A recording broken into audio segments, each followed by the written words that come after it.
Welcome back, it's me, Lou. I'm here for another action figure unboxing and review. And today from Hasbro, we are featuring the Dungeons and Dragons Honor Among Thieves Golden Archive Holga. Alright, so I think Honor Among Thieves is the upcoming live action film that's due out later this year. There's a handful of figures out right now. Holga is the one that kind of piqued my interest the most, besides the Hugh Grant character. But I decided to pull the trigger on her for now to see what the quality's like, and if I'm impressed, I might, dive in and grab a couple of the other figures. So one thing I love about this figure is the box design's really cool. Even though Hasbro's kind of gone away from the, the standard plastic window, plastic bubble, I think this is this is really awesome. It kind of embodies that kind of like D&D artwork that you see like in the rule books, and this is, I don't know, this is really cool. And in the corner you get a small little image of the figure, and then on the side, so it says here, Holga is a fierce barbarian from the Uthgard elk tribe with a surprisingly warm heart. And then here she is on the back. Alright, so the big selling point for me with this action figure is that when I first saw an image of this, my first impression was, wow, this looks a lot like professional wrestler, WWE superstar Sarah Logan, who is currently paired up with her husband in the Viking Raiders. So I'm like, this looks like Sarah Logan, and she's actually into like live action role play, like LARPing. So this kind of looked like her, and then the fact that it's this cool barbarian, I couldn't say no to it. All right, so let's take a look at this figure. I hope this is like one of those deals where I'm pleasantly surprised. If this is anything like Hasbro's other endeavors that aren't Marvel Legends, like Fortnite or Overwatch, I think the quality is going to be there. I was a big fan of their Overwatch figures, and I've picked up a handful of the Fortnite stuff, and it's pretty decent. But for me, it's just kind of cool to get a figure that's not like a superhero.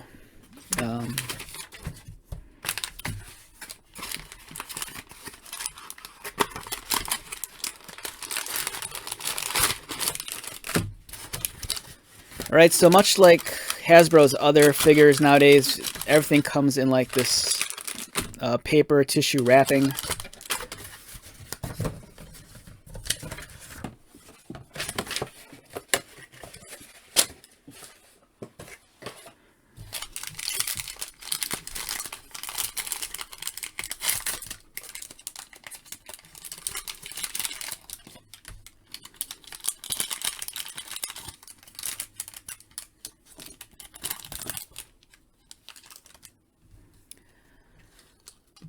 Alright, so I don't know how this thing works. How does this thing work?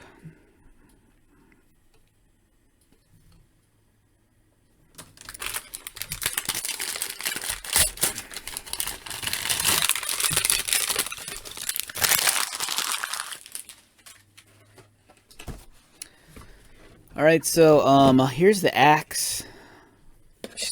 And then it comes with this elongated piece right here, which like, it looks like you could like make the handle longer. Oh, okay. Alright, so how do I plug this in?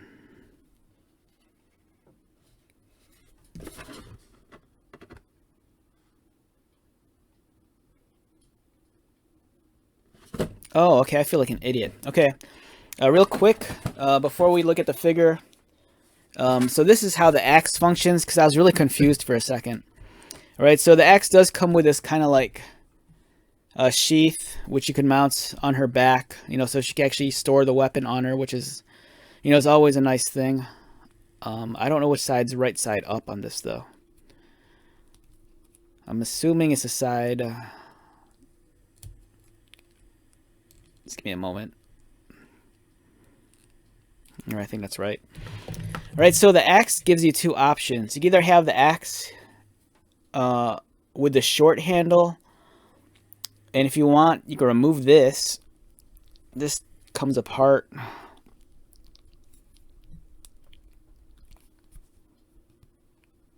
It's really stuck, jeez.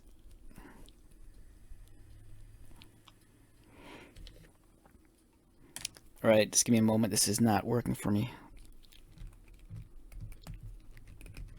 I'm probably gonna break it. All right, just wait. Come on. God dang it, this is tight.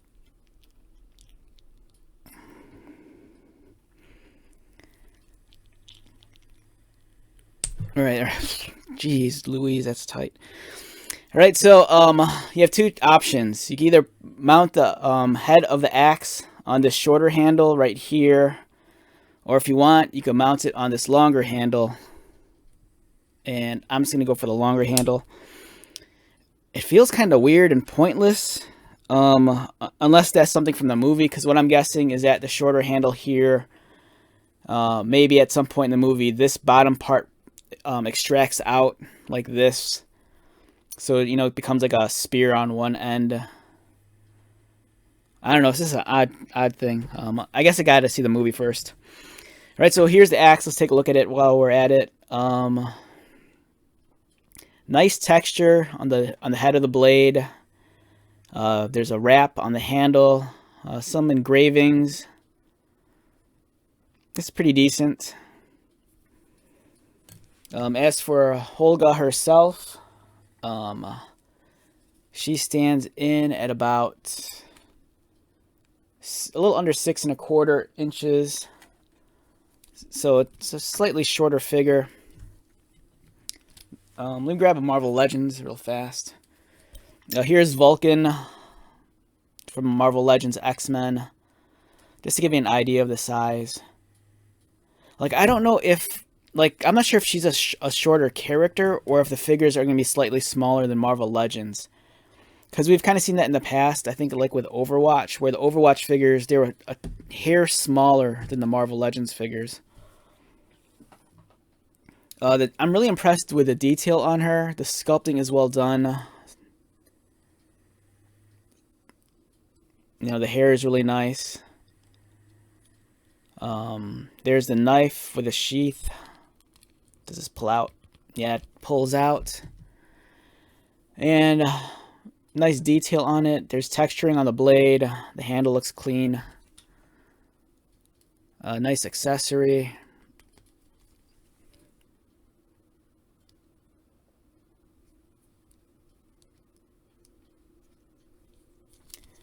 One thing that bothers me is that her head feels like it's just constantly looking down. Like, every time I try to push her head back, it feels like the neutral position for her head is just kind of like pointing downward. It's almost kind of like she's slouching. So I can't really get her to stand upright. And then her, even though there's a cut underneath, I can't get her back to arch. So she's constantly kind of like in this slouched over, hunched back position. Which is a shame, because the figure really is really beautiful. You know, the tattoo work is really nice.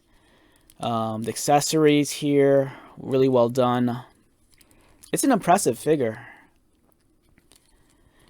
This is something, like, if you're unfamiliar with the character, maybe you like blend this into your Marvel Legends. You know, say it's like an Asgardian warrior. You know, maybe she's going on the hunt with Thor. Some wraps around her legs.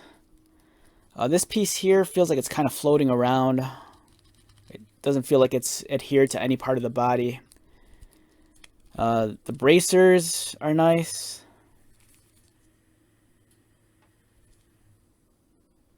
Yeah, very solid figure. Now, in terms of the articulation, her head rotates.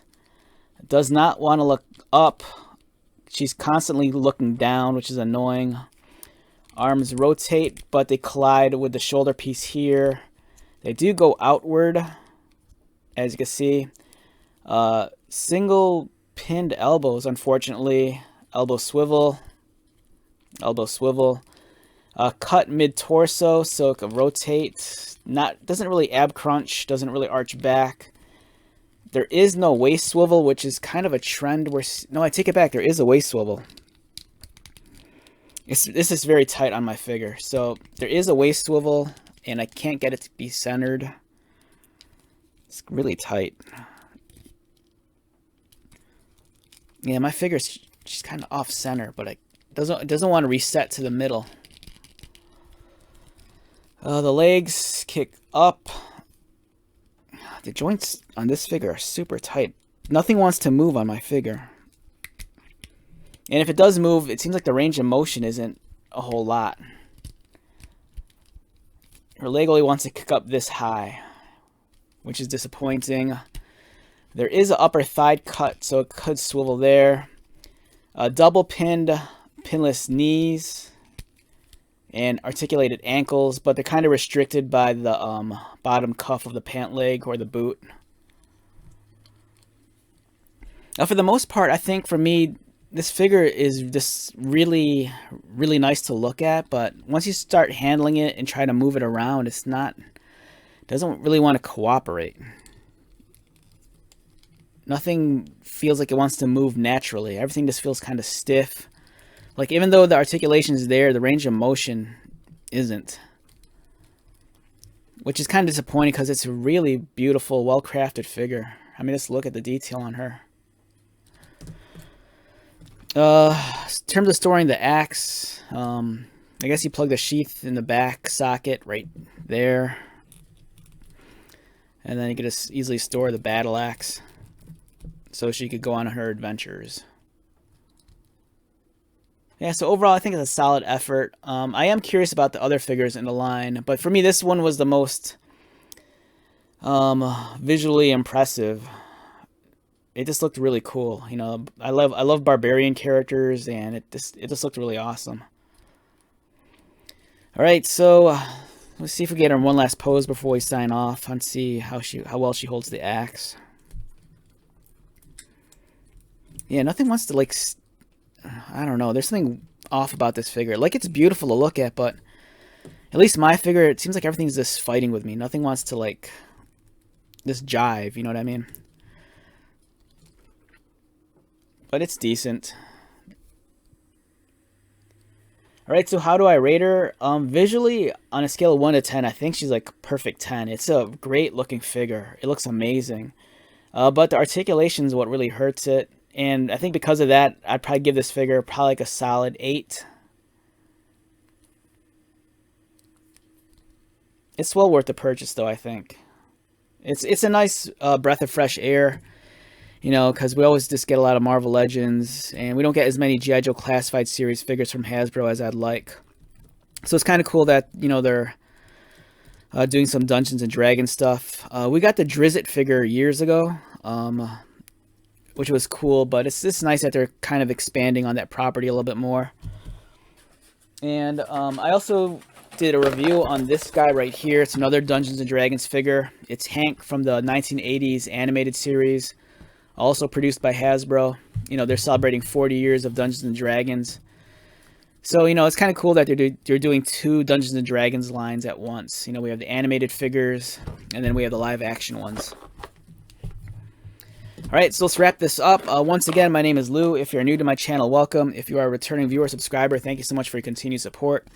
I greatly appreciate it. So, until the next video, be safe, take care of yourself, buy lots of toys, and most importantly, be happy. And I'll see you at the next one. All right, later.